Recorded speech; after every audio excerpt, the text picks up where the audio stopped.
Salam jumpa kembali saudara-saudariku yang terkasih dalam Tuhan kita Yesus Kristus. Salam sejahtera untuk kita semua. Berkat Allah yang Maha Kuasa senantiasa menyertai kita. Marilah kita mendengarkan dan merenungkan bacaan-bacaan kitab suci hari Selasa tanggal 8 Maret tahun 2022. Bacaan pertama dari kitab Yesaya pasal 55 ayat 10 sampai 11. Sebab seperti hujan dan salju turun dari langit dan tidak kembali ke situ, melainkan mengairi bumi, membuatnya subur dan menumbuhkan tumbuh-tumbuhan, memberikan benih kepada penabur, dan roti kepada orang yang mau makan. Demikianlah firman-Ku yang keluar dari mulut-Ku. Ia tidak akan kembali kepadaku dengan sia-sia, tetapi ia akan melaksanakan apa yang Ku kehendaki, dan akan berhasil dalam apa yang Kusuruhkan kepadanya. Demikianlah sabda Tuhan. Syukur kepada Allah. Semoga Tuhan beserta kita sekarang dan selama-lamanya. Inilah Injil suci menurut Matius. Dimuliakanlah Tuhan. Injil Matius pasal 6 ayat 7 sampai 15. Lagi pula dalam doamu itu, janganlah kamu bertele-tele seperti kebiasaan orang yang tidak mengenal Allah. Mereka menyangka bahwa karena banyaknya kata-kata, doanya akan dikabulkan. Jadi janganlah kamu seperti mereka, karena Bapamu mengetahui apa yang kamu perlukan sebelum kamu minta kepadanya. Karena itu, berdoalah demikian.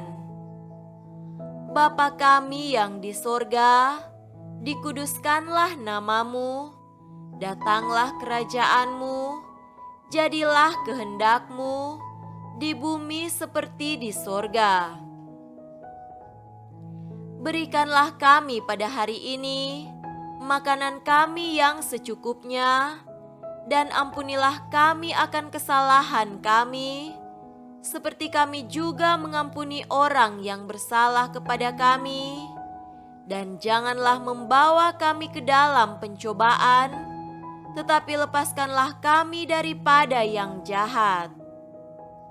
Karena Engkaulah yang empunya kerajaan dan kuasa dan kemuliaan sampai selama-lamanya. Amin.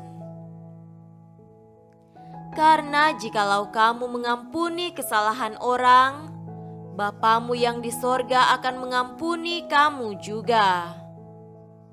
Tetapi jikalau kamu tidak mengampuni orang, Bapamu juga tidak akan mengampuni kesalahanmu. Demikianlah sabda Tuhan.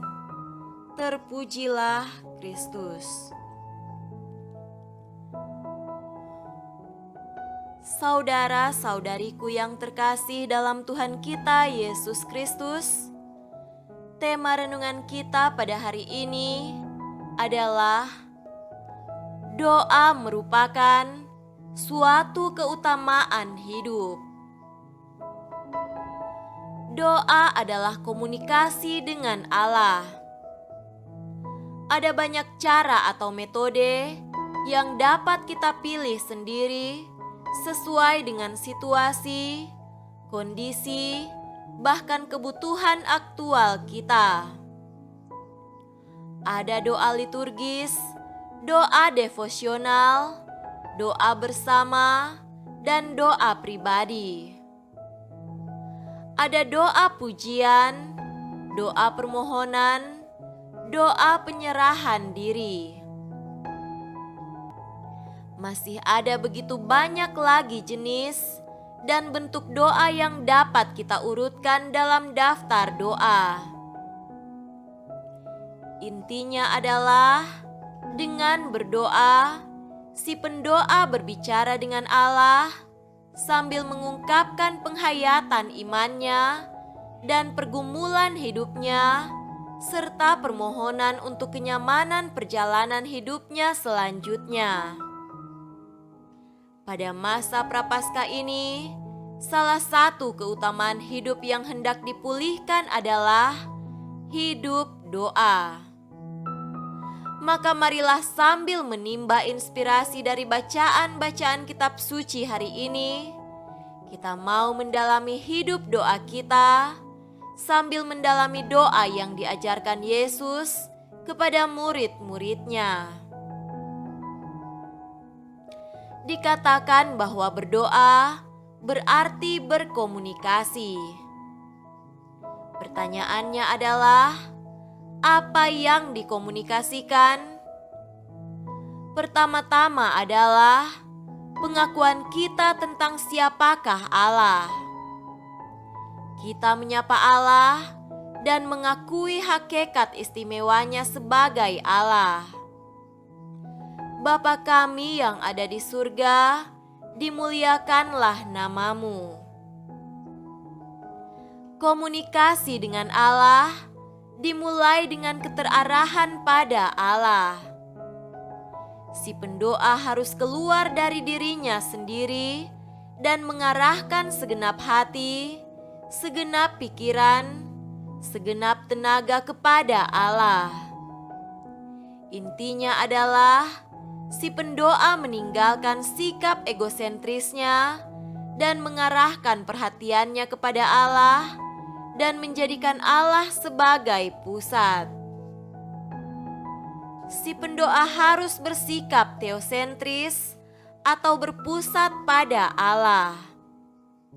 Kemudian si pendoa mengkomunikasikan penyerahan dirinya pada penyelenggaraan ilahi, yaitu datanglah kerajaanmu, jadilah kehendakmu.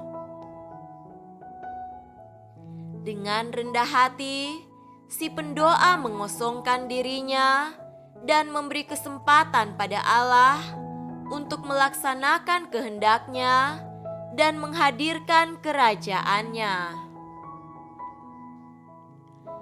Saudara-saudariku terkasih, membangun kerajaan Allah dan melaksanakan kehendak Allah adalah prioritas dalam pilihan orang beriman.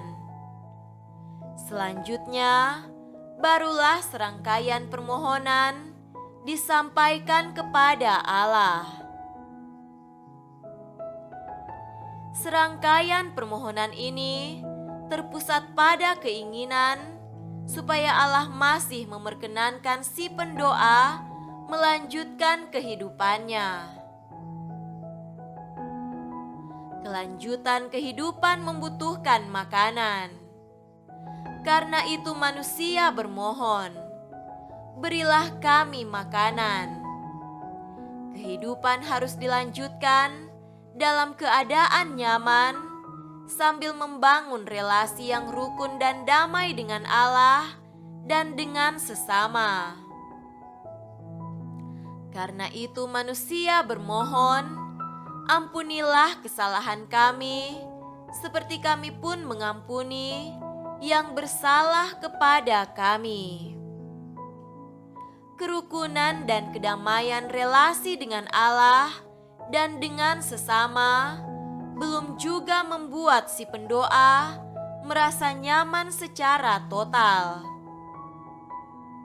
Si pendoa dengan tetap rendah hati mengakui kelemahannya yang memungkinkan dia jatuh lagi ke dalam dosa. Maka dari itu, dia tetap mohon supaya Tuhan berjalan, bersama dengan Dia sambil bermohon. Dan janganlah masukkan kami ke dalam pencobaan, tetapi bebaskanlah kami dari yang jahat. Sambil merangkai doa, seturut ajaran Yesus, kiranya kita semakin bertekun dalam keutamaan ini. Kita tak boleh jemu-jemu dalam berdoa. Semoga demikian. Amin.